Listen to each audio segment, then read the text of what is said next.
Bienvenidos a Mente Abierta. ¿Qué es lo que pasó con los bosques siberianos hace unos 200 años? Es interesante cuando un tema te lleva a otro. Esta vez me encontré con una información sobre los bosques siberianos, la taiga siberiana. Al parecer la edad de estos bosques se estiman unos 200 años o menos, lo que debe ser extraño, porque la región siberiana tenemos entendido que es un territorio desconocido hasta bien entrado el siglo XX, y se sabe que la vida del pino siberiano puede llegar a unos 850 años. Hay muchos otros árboles cuya duración de vida se estima en unos 500 a 600 años. Sin embargo, se calcula que los bosques siberianos tienen unos 200 años. ¿Cómo nos explican esto? Tienen un método. Esto se explica por los grandes incendios forestales que se producen de vez en cuando. Los incendios forestales periódicos que sustituyen a los rodales, con tiempos de retorno entre 20 y 200 años, despejan las copas de los árboles, permitiendo que la luz del sol vigorice el nuevo crecimiento en el suelo del bosque. La explicación anterior es muy conveniente para algunas zonas, pero no puede dar cuenta de toda la región siberiana. Con una superficie de 13,1 millones de kilómetros cuadrados, Siberia representa el 77% de la superficie de Rusia, pero en ella viven solo 40 millones de personas, el 27% de la población del país. No creo que la deforestación total de una región tan vasta, provocada por el hombre, fuera posible a principios del siglo XIX o XX. Los datos demográficos simplemente no lo apoyan. Como ya dije, la población siberiana es de aproximadamente 40 millones de personas. Se puede consultar la geografía de Siberia para ver que apenas había gente allí. Creo que ese tema de los árboles de 200 años abarcará mucho más que la Siberia rusa. Una buena parte del hemisferio norte por encima, aproximadamente del paralelo 40 norte, podría verse afectada, lo cual intentaré explicar. Lo primero que tenemos que entender es que las zonas afines a los bosques de secuoyas de California, la ruta de las secuoyas de Oregón en el valle de la selva tropical de Quinaul, en la península olímpica, son raras excepciones. Tal vez haya una razón para que los anteriores se encuentren en la misma vecindad costera. De todos modos, también tenemos algunos árboles viejos en varios lugares, pero esos son ocurrencias únicas y por lo general tienen algún tipo de placa conmemorativa junto a ellos. Para tener una idea de la edad de un árbol, me gustaría recomendar esta calculadora de la edad del árbol. Puede que te sorprenda cuando introduzcas los datos de tu gran árbol local, y puede que solo tenga 75 años. Volviendo al tema de Siberia, empezaremos con el meteorito de Tunguska de 1908. El evento en sí no está en cuestión aquí. Hay que tener en cuenta que no se conocía ninguna actividad comercial de ningún tipo en esta zona remota. Simplemente inspeccionaremos algunos daños en la vegetación circundante. En las fotos de arriba se puede ver claramente que los árboles de la zona eran bastante jóvenes en 1908. La uniformidad de su tamaño indica que tenían aproximadamente la misma edad. No se ven árboles enormes y viejos, y puedes comprobarlo con Google.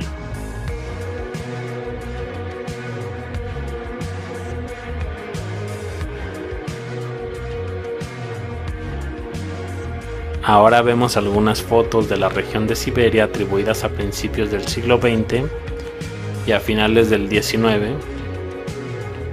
En esas fotos está la taiga rusa hace aproximadamente 100 a 120 años.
Después las fotos de la misma vecindad, pero tomadas recientemente.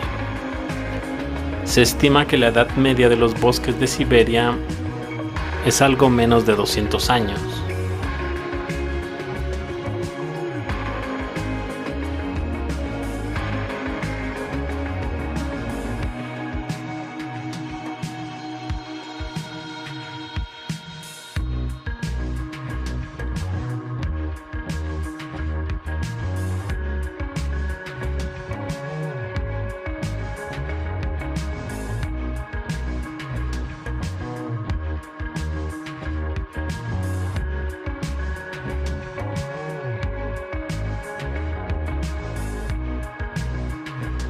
Si ves esta tabla de esperanza de vida de los árboles, no veo bosques de 500 años en las fotos, y no puede haber ninguno porque había árboles muy jóvenes en Siberia a principios del siglo XX.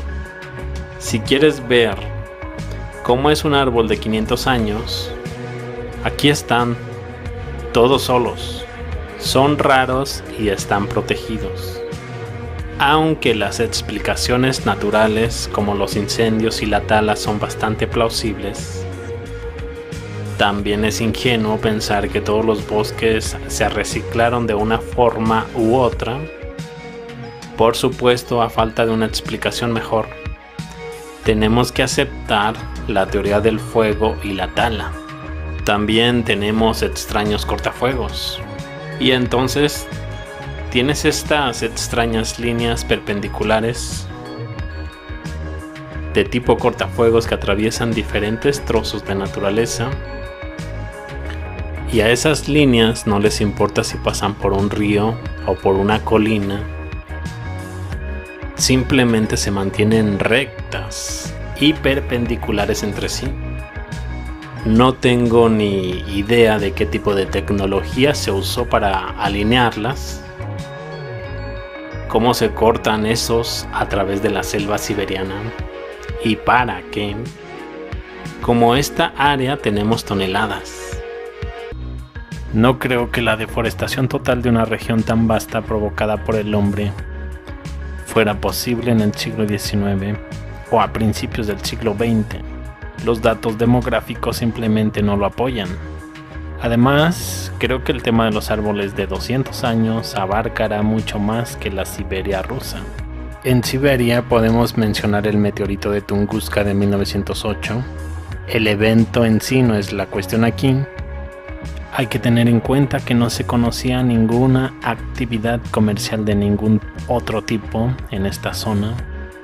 Tenemos también estas extrañas líneas perpendiculares de tipo cortafuegos que atraviesan diferentes trozos de naturaleza, y a estas líneas no les importa si pasan por un río o por una colina, simplemente se mantienen rectas y perpendiculares entre sí.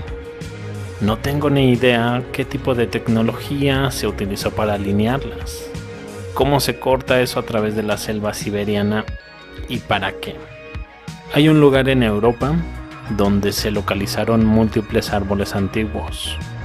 Por supuesto, nuestros científicos les asignaron una edad nada sorprendente de 8 millones de años.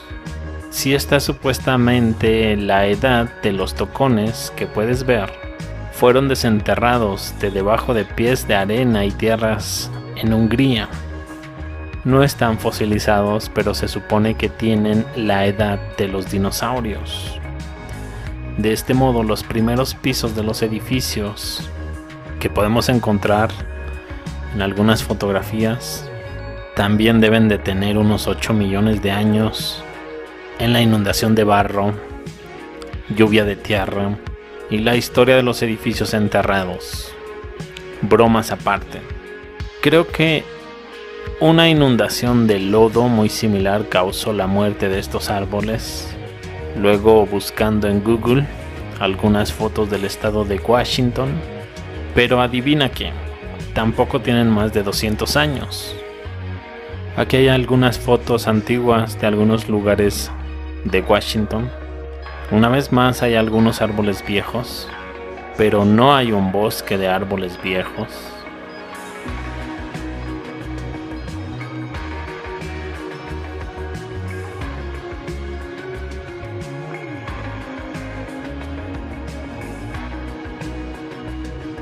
Si subes al Parque Nacional de Rainier, puedes ver algunos enormes árboles. La zona está libre de nieve de junio a octubre y la elevación es de unos 2200 pies. Se afirma que algunas de las pieles tienen miles de años, pero la zona donde crecen es muy pequeña. Esto demuestra que en la zona había árboles viejos. Unos pocos sobrevivieron y el resto no.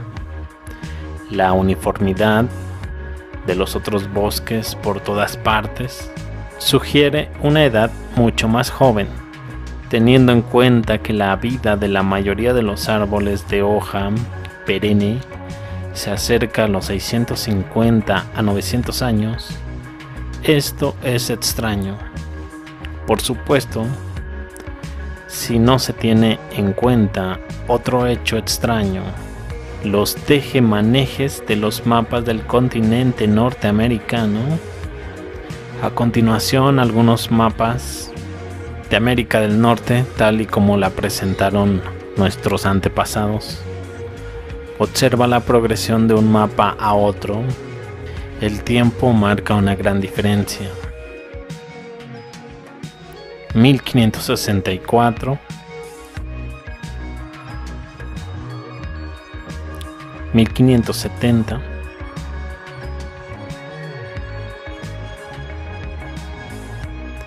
1590,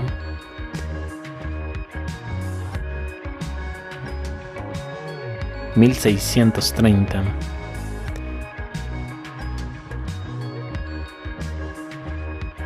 1642,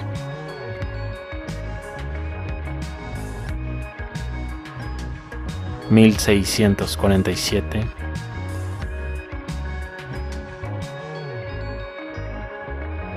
1694,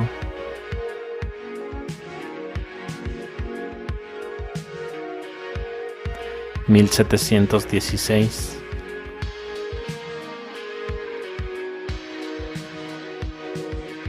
1744,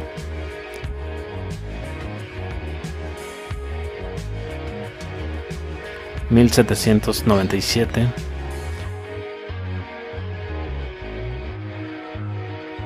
1847.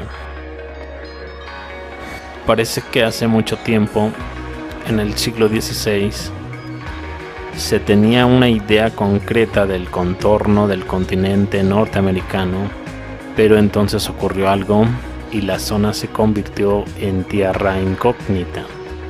Con el tiempo se redescubrió y así reapareció en el mapa, esta vez con un contorno de aspecto diferente. Podría tratarse de un acontecimiento relacionado con otras extrañas transformaciones geográficas y urbanas, como la aparición del desierto del Sahara y el enterramiento de edificios. Puede que sí. ¿Es posible que este evento haya matado grandes masas de árboles en el hemisferio norte? Yo creo que sí. Lanzo una pregunta. ¿Tienes bosques antiguos con árboles de más de 500 años en tu zona? Más precisamente bosques y no árboles aislados. Sí, en este misterio, las fotos muestran que no hay bosques o hay pocos alrededor de las ciudades. Ahora los bosques han crecido. Incluso si se toman los pueblos donde se corta todo esto para la calefacción y las vacas mastican los árboles jóvenes, la hierba y los árboles siguen ocupando la zona y el ganado no puede comerlos. Otro hecho extraño es que los bosques han crecido cerca del círculo polar ártico. Antes se decía que solo había bosques enanos. Ahora algo de estos bosques se dignan a crecer. Hay claros sospechosos, líneas, muy similar a canales, ferrocarriles o carreteras, manzanas de la ciudad. El tema es caminos rectos. El hombre no puede hacerlo a este nivel. Sí, bajo Stalin, Había programas para crear artificialmente bosques contra los desiertos, pero esta escala de líneas escarpadas es imposible. En el círculo polar ártico, me refiero a la tundra. Antes había un bosque enano y tundra cerca del círculo polar ártico, hace 50 años. Ahora de repente los árboles comenzaron a crecer normalmente. ¿Cómo puede influir el CO2? Recientemente hubo una eyección de un volcán en Islandia y todos los instrumentos de vuelo de los aviones se atascaron. ¿Por qué atormentar a los países con cuotas cuando pueden arrojar tantas sustancias en una semana? No hay ninguna ciencia en esto. Todos han leído sobre ello con críticas del lobby del CO2. Muchas zonas se ven afectadas por el permafrost del suelo. ¿Y quién dijo que este es un estado normal de la Tierra? Tal vez debería haber palmeras y selvas creciendo. Y ahora los científicos van por ahí diciendo que el permafrost se está derritiendo, las bacterias tienen millones de años y son un horror. Otro ejemplo son los mamuts, los elefantes, completamente intactos y muertos en un momento. Además están enlatados como los pepinos. No creo que se pueda medir el nivel de CO2 en 1820. Muchas mentiras sobre el siglo XIX. Los experimentos solo se pueden hacer en la realidad. Se puede medir el tiempo en la estación meteorológica. Cuando los científicos empiezan a hablar de todo tipo de métodos de laboratorio es gracioso. Como ejemplo, el avión que muestro en el hielo de Islandia en el glaciar y se hundió decenas de metros de profundidad. Los geólogos deben decir que tiene millones de años. Antes, hace solo 50 años, ahora de repente los árboles comenzaron a crecer normalmente. Me gustaría añadirlo a la lista de señales del enverdecimiento de la Tierra. Esto puede ser difícil de reconocer porque está ocurriendo lentamente y se difunde por todas las tierras. Ya se ha añadido el doble de la masa vegetal total en Estados Unidos, pero se extiende por todo el planeta. Observa las sombras de los árboles y arbustos. Son completamente negras. Entonces la planta está interceptando cada rayo de luz solar. ¿Solían hacer esto hace unos años y décadas? Filas de árboles a lo largo de las carreteras que han crecido juntas para bloquear el sol desde el suelo hacia arriba, junto con todo lo que hay delante de los árboles, oscuro como una cueva por dentro. Árbol viejo, rama nueva. Los árboles más viejos, en su mayoría de hoja caduca, están brotando ahora nuevas ramas más abajo en sus troncos, más que antes. La reconquista arbórea. ¿Has visto praderas que están siendo invadidas y tomadas por nuevos árboles? Antes y después tienes algún conjunto de imágenes nuevas y viejas de un paisaje natural e intacto, ambas tomadas desde el mismo punto de vista. Las antiguas son preferiblemente de hace varias décadas. Así que hace 200 años. Eso apunta a 1500, 1600, centro magnético, siendo reubicado, probablemente 1400, ya que en Groenlandia fue abandonada en esos días como inhabitable. Eso significa que la placa de hielo estaba siendo movida de Alaska a la actual Groenlandia. Groenlandia alrededor de 1000 años era habitable. La población nórdica desapareció de Groenlandia en torno al año 1500 después de Cristo, por razones que nunca se han explicado del todo, aunque todavía hoy florecen innumerables teorías bien fundamentadas sobre su desaparición. Muchas de las ruinas de los colonos nórdicos siguen siendo visibles en las llanuras y laderas de las montañas del sur de Groenlandia y en Nuuk. ¿Por qué llamar a Groenlandia una isla llena de hielo? Puede que no estuviera cubierta de hielo en el pasado. Casi hasta los años 1400, 1500, el clima cambió. La placa de hielo de Alaska se movió desde entonces hacia Groenlandia, afectando la corriente marina del Atlántico Norte. En los mismos eventos, supongo, una gran actividad tectónica que involucra algunos volcanes de Islandia muy activos. La erupción en 1477 de Veiðivötn es la mayor erupción islandesa conocida. Esto podría explicar que desde entonces hay un montón de islas hundidas en el camino del Atlántico Norte que une Europa con América, como la isla de Friesland o la leyenda de la isla de San Borondón, Brennan. Los mapas anteriores a los años 1500, 1400 muestran una isla habitable, no solo en el sur, y muestran ríos, los que deberían ser imposibles bajo el hielo perpetuo.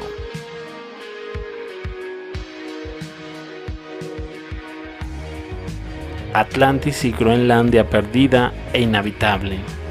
Mitos mezclados.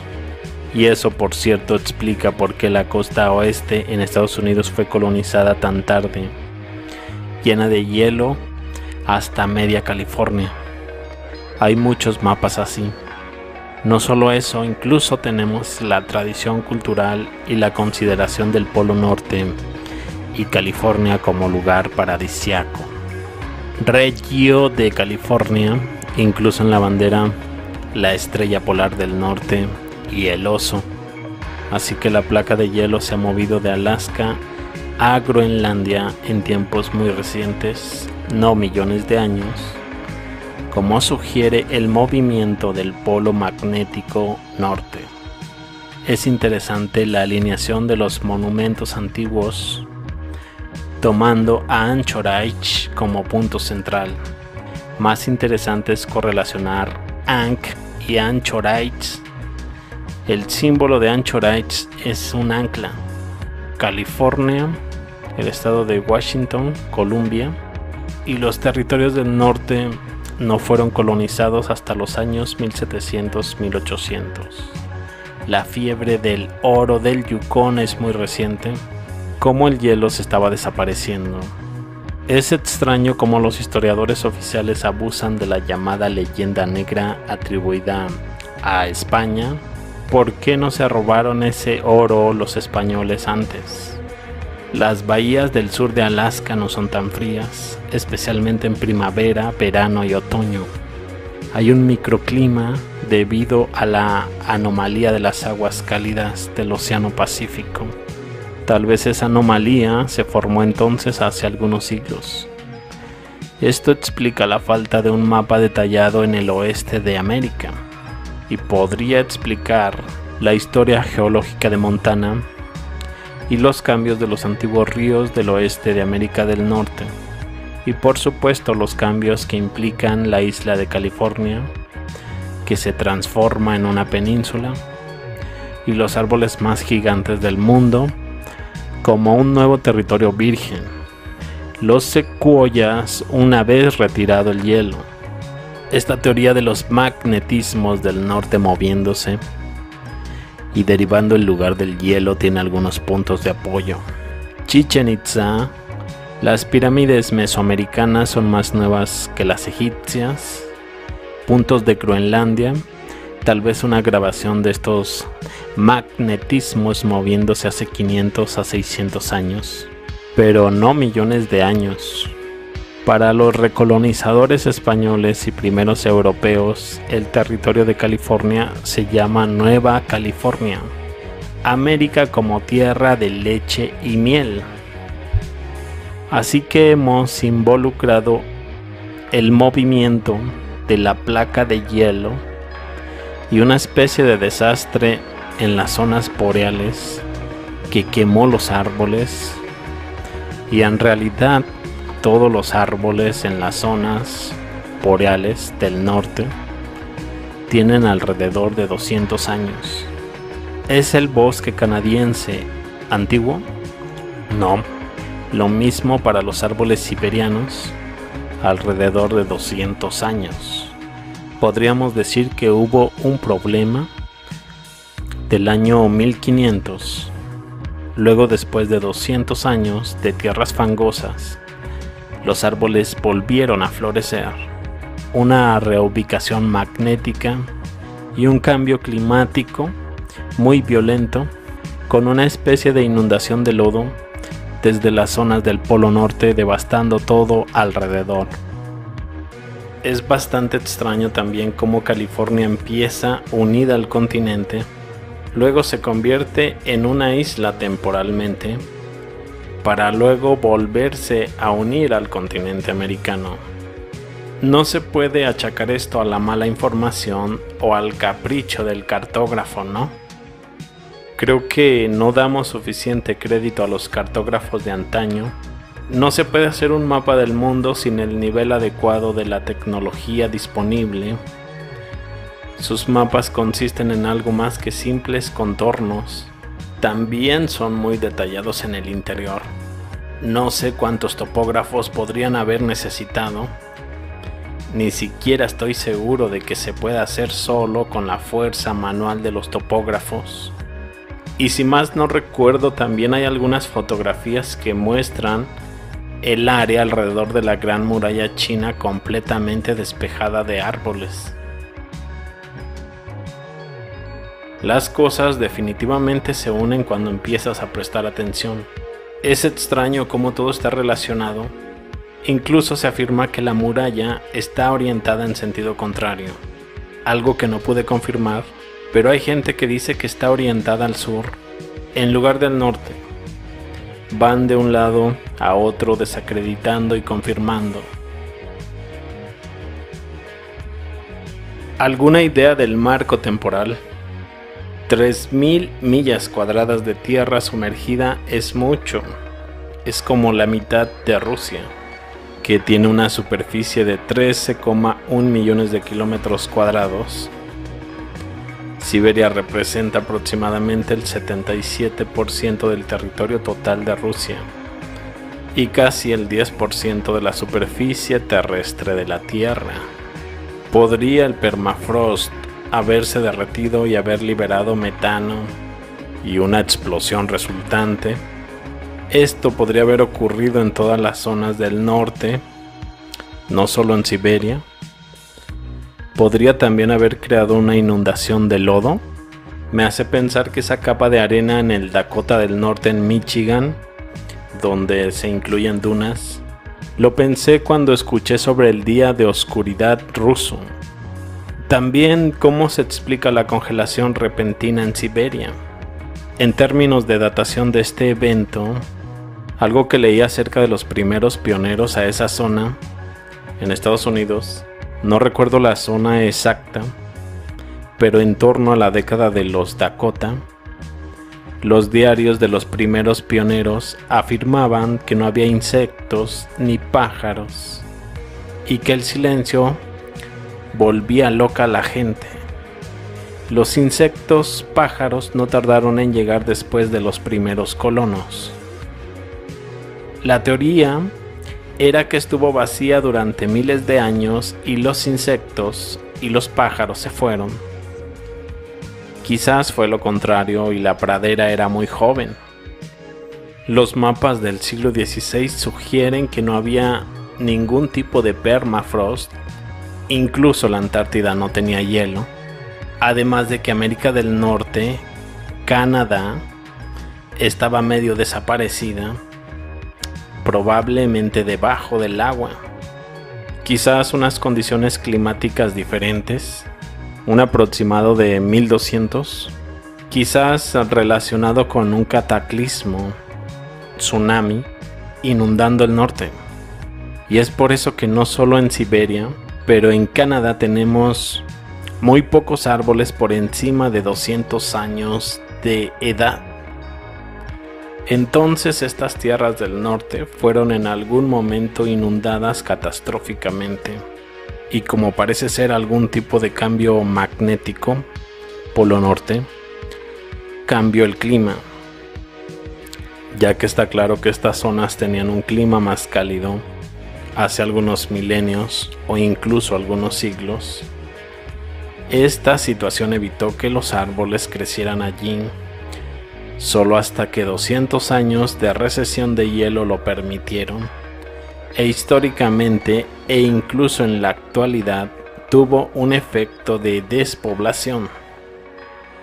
Por lo tanto, las condiciones bajo el agua evitaron los árboles y por otro lado los agujeros de hundimiento, cráteres de forma circular, los cuales son contados por miles en el norte de Siberia, sugieren la liberación de metano, pero esta liberación a medida que los árboles envejecen solo en unos 200 años. No doy por segura la teoría de Druzhinin de las bombas antiguas, el cráter de Batagaica en Siberia, pero la liberación de metano en los últimos años parece que desde las zonas boreales del norte, la inundación llegó al lado sur de los mapas. Azerbaiyán, tierra de fuego e inundación, antiguos marineros y un pasaje inundado.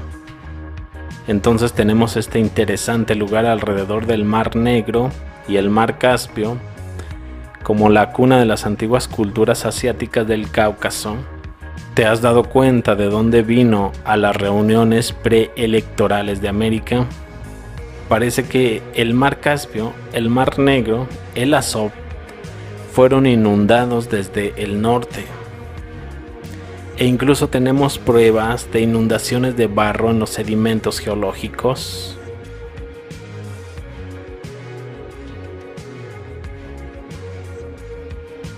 Pues bien, esta cuna de la cultura, como sugiero, vino primariamente de las tierras del norte, o por decirlo así, de la Hiperbórea. La partícula AZ, donde viene Asia, Asia con Z, y Azerbaiyán, significa en eslavo antiguo glagolítico, conocimiento interior, conocimiento intuitivo. Haces de la mitología nórdica, Asia, Asia, se ve en este lugar importante alrededor del Mar Negro. Por cierto, el ADN de los cráneos de Paracas están relacionados con el Mar Negro.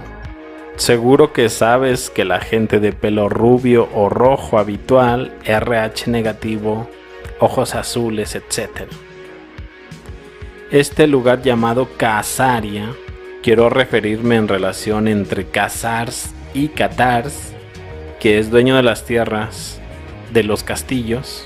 Solo permítanme recordarles las fortalezas de estrella en todo el mundo, castillos en todo el mundo y cubierto de polvo en las zonas del norte.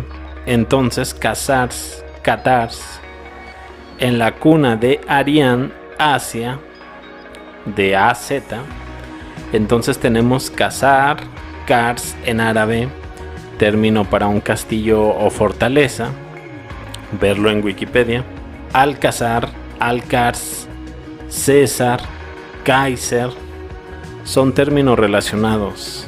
Así que la línea aristocrática del pueblo que era dueño de las fortalezas, estas zonas del norte llegaron a ser antiguamente Océano Tartárico, el Lucomorie en Wikipedia. Luego AZ, Asia, Khazars, Catars, Ashkenazis.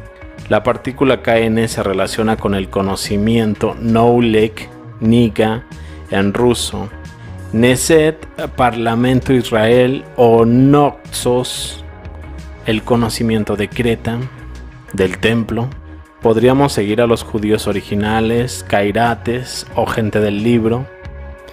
El apellido irlandés Kennedy parece tener unas raíces aristocráticas muy antiguas.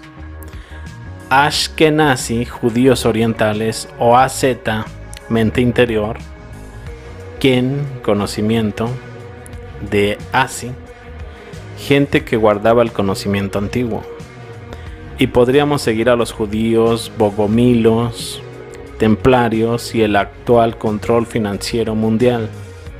Esto es una teoría que suena bien, sin embargo creo que los Khazares fueron tal vez falsificados por el enemigo, ya que es un poco tarde, pero lo que leemos de su historia, todos convertidos, podría ser falso también. El nombre hebreo Gomer se refiere a los cimerios, que habitaron en lo que hoy es el sur de Rusia, más allá del Cáucaso, y atacaron a Asiria a finales del siglo VII a.C. Los asirios los llamaban Gimerai. El rey cimerio Tuxpa fue derrotado por Ashardón de Asiria en algún momento entre el 681 y el 668 a.C. Sumerios y cimerios, lingüística alternativa, un vínculo con los cátaros, pueblos de los castillos, el enjuiciamiento, cimerios, sumerios, supervivientes, Gales en Wikipedia, Tartaria. En América los caballos salvajes fueron llamados cimarrones, lo que tal vez es un enlace a las habilidades de la gente escita con la caballería. Esto puede ser algo interesante, todas estas relaciones. Regresando a los bosques, añadiré algo relacionado, ya que los bosques daneses también tienen solo 200 años y también están situados en el hemisferio norte. Para la mayoría de nosotros, el bosque de hayas es el epítome de la naturaleza danesa, pero la verdad es que el bosque danés solo fue creado por los humanos, y para encontrar la causa necesitamos retroceder exactamente 200 años en el tiempo. En el 1805, Dinamarca se había quedado prácticamente sin bosques. En muchos lugares, Dinamarca se asemejaba a una sabana africana con árboles viejos por aquí y por allá, y de vez en cuando los animales iban a pastar. Solo un 2% de la superficie total de Dinamarca estaba cubierta por bosques, por lo que había más que lejos entre las hayas. Pero nosotros, los que trabajamos en los bosques, celebramos este año un aniversario totalmente distinto al de todos los demás, cuando echamos la vista atrás a 1805. Ese fue el año en el que el rey Cristian VII firma la ordenanza Fredkops. La falta de bosques era un desastre para el país. La madera se utilizaba para casi todo, para las casas, para los barcos, leña, para las herramientas. Sin madera, casi no había forma de salir adelante. El verdadero responsable de la ordenanza Fredkops no fue el propio rey, sino su primer ministro, el conde Christian Ditlev. Frederick Reventlow tenía una propiedad en Lolland, Pederstrup, donde aún no se había erradicado todo el bosque. Se propuso averiguar cómo crecían realmente los árboles en un bosque y cuál era la mejor manera de garantizar que se obtuviera al mismo tiempo árboles beneficiosos y bosques viables. La falta de madera, combinada con las ideas del conde Reventlow de que Dinamarca debía ser autosuficiente en madera, convenció al rey de que había llegado el momento de actuar. La familia Reventlow era propietaria de varias fincas repartidas por Dinamarca, y Christian Ditlev Reventlow recibió ayuda del resto de la familia para poner en práctica sus numerosas ideas. Algo que no fue fácil, ya que todas las nuevas zonas forestales tenían que estar rodeadas de vallas de piedra y mechones de tierra para mantener el ganado fuera y decirle al hombre común que aquí no se debe ir a talar, y se necesitó tiempo. Pero la magnitud del desastre, una Dinamarca sin árboles, cayó en la cuenta seriamente 2 años después, cuando los británicos, tras el bombardeo de Copenhague, huyen con la flota. El rey envió inmediatamente a buscar robles para poder construir la flota, pero recibe la lacónica respuesta: no tenemos suficientes robles para construir una nueva flota. No sé hasta qué punto sea cierto, pero esa es la explicación oficial en Dinamarca. Se puede investigar al conde Christian Ditlev Frederik Reventlow si estás interesado, pero en este momento no tengo mucho para compartir sobre él. En comparación, alrededor del 16% de Dinamarca está cubierto de bosques. Las anteriores son imágenes del siglo XIX que todo el mundo aprende en la escuela, pero nunca piensas en ellas en el contexto. Esto es lo que se ha escrito y no lo hace cierto o incorrecto. Sería interesante encontrar un relato que contradiga todo, o un indicio de que ya estaban allí, dejados por la guadaña. ¿Qué opinas al respecto? Ok, yo me despido, pero los veo más adelante con más información. Hasta luego.